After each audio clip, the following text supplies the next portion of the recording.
High to all. ఇప్పుడు మీరు చూడబోతుంది అరుణాచలం అండి. ఇది ఇప్పుడు ఈ మధ్య కాలంలో చాలా ఫేమస్ అయిపోయింది. పంచభూత లింగాలలో మూడో లింగం. అండ్ అలాగే స్వామివారు అగ్నితత్వానికి మూలమై ఉంటారు.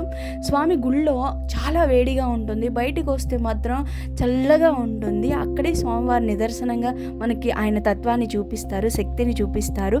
ఈ క్షేత్రము ఎప్పుడు బాగా ప్రసిద్ధి చెందిందంటే, మేము ఒక 5 ఏళ్ల క్రితం వెళ్ళినప్పుడు మేము పర్సనల్గా చెప్తున్నాను, మీరు నమ్మరండి, రోడ్డు మీద కుక్కలు మేము తప్ప ఎవ్వరం లేము. ఇప్పుడు ఈ గత 3 ఏళ్ల నుంచి అరుణాచలం అంటే అసలు ఊపిరాడనంత ప్రసిద్ధి చెందిపోయింది. చాలా లక్షల మంది పౌర్ణానికి గిరి ప్రదక్షిణ చేస్తుంటే కన్నుల పండుగ ఉంటుంది.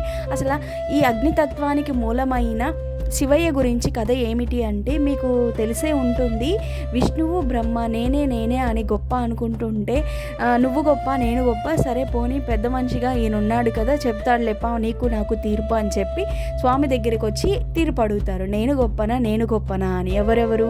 విష్ణువు బ్రహ్మ.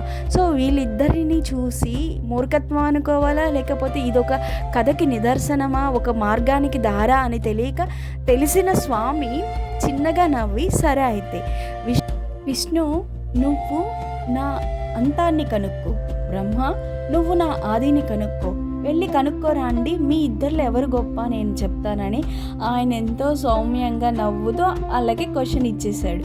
సో తుర్రని వాళ్ళు వాళ్ళ వాహనం మీద కిందకి పైకి ఒకరు వెళ్ళిపోయారు.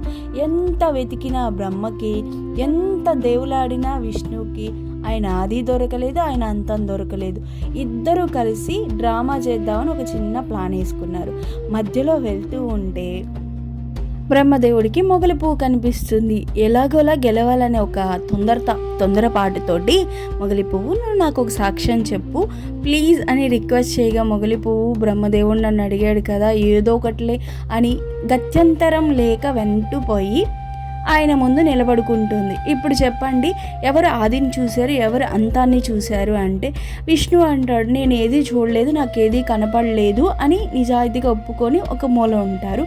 దెన్ బ్రహ్మదేవుడు మాత్రం, ఓహో విష్ణు ఒప్పుకోలేదు కాబట్టి ఇంకా నా ప్రతాపం చూపిందాం, ఆల్రెడీ నేను సాక్ష్యాన్ని కూడా తీసుకొచ్చాను కదా అని ఒక తృప్తితో చెందిన ఒక నిర్ణయానికి ఓకే చేసుకున్నాడు మనసుని.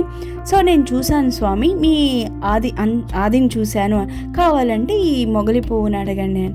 మొగలి పువ్వు వైపు చిన్నగా శివయ్య చూస్తే, అవును స్వామి బ్రహ్మదేవుడు మీ ఆదిని చూశాడు అంటే, ఈ అసత్యాన్ని గమనించిన శివుడు కొంచెం ఆగ్రహించి, మీరు నాతో అసత్యం చెప్తున్నారు కదా, మొగలి పువ్వుకి ఈ పుడమి మీద, ఈ భూమి మీద ఎలాంటి పూజలు ఉండవు, అలాగే చెప్పించిన నీకు కూడా ఎలాంటి గుడి పూజ ఉండదు, ఇదే నా శాపం అని చెప్పి ఆయనకి అడ్వాన్స్గా గిఫ్ట్లు ఇచ్చేస్తాడు. సో అసత్యాన్ని సత్యాన్ని తెలుసుకొని తెలిసి ఎరిగిన స్నేహితుడైన విష్ణుదేవుడు మాత్రం కామ్గా సైలెంట్గా స్కిప్ అయిపోయాడు. దెన్ ఆయనని ఆశీర్వదించి ఇద్దరిని కూడా ఆది అంతం లేని ఆ ప్రభువుని, మహాశివుణ్ణి ఇద్దరు కలిసి ప్రార్థించగా, స్వామి మేము గొప్ప అనుకునే మా అహంకారానికి గొప్ప నిదర్శనం ఇచ్చారు, మా అందరికన్నా మీరే గొప్ప అనే ఒక తత్వాన్ని అక్కడ తెలియజేశారు. కాబట్టి ఇక్కడ అగ్నిలింగం ఉంటుంది. ఇక్కడ అగ్నిలింగానికి మహాశివరాత్రి రోజు చేసే కార్యక్రమాలను చూడడానికి మనకి కళ్ళు సరిపోవు. ఈ అరుణాచల క్షేత్రంలో ప్రత్యేకత ఏమిటంటే రాజగోపురాలండి. ఎక్కడ చూసినా రాజగోపురాలు ఉంటాయి. గుడి దాదాపు 30 ఎకరాలలో విస్తరించి ఉంటుంది. ఇక్కడ మీకు మనసు ప్రశాంతత కావాలి అనుకుంటే రమణ మహర్షి ఆశ్రమం ఉంది. ఇక్కడ పీస్ఫుల్గా ఉంటుంది. ఇక్కడ నుంచి చూసారంటే క్షేత్రం ఫుల్గా, అంటే గిరి మొత్తం కనిపిస్తుంది, కొండ మొత్తం కనిపిస్తుంది, అందమైంది. ఇంతకుముందు స్వామి ఉన్నప్పుడు సాయంత్రం పూట అక్కడ ఎదురుగా కూర్చొని ఆయనను చూస్తూ ధ్యానం చేస్తూ ఉండేవారని చెప్పారు.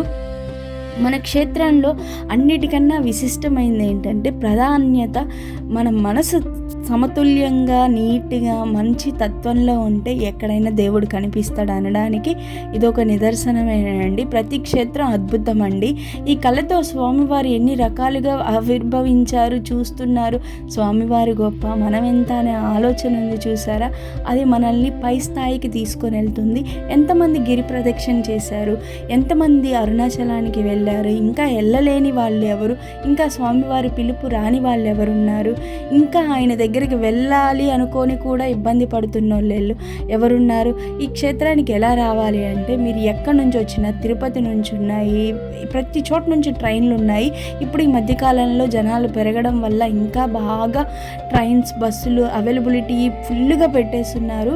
మీరు ఎక్కడి నుంచి అయినా సరే బస్ స్టాండ్కి రాగానే వాక్యబుల్ ఉంటుంది. 20 రూపీస్ ఇస్తే ఆటో కూడా తీసుకుని వెళ్ళొచ్చు. చుట్టుపక్కల చాలా హోటల్స్ ఉన్నాయి. తక్కువ చూసుకోవాలంటే మనకి ఆశ్రమాలు ఉంటాయి, వాటిని కూడా మీరు చూసుకోవచ్చు. బడ్జెట్ మేము ఫ్రెండ్ కొంచెం బాగుండాలి అనుకున్న వాటికి కూడా పక్కనే గుడి గోపురం పక్కనే ఉన్నాయి. డోర్ తీయగానే గోపురం కనిపించే విధంగా కూడా ఉన్నాయి.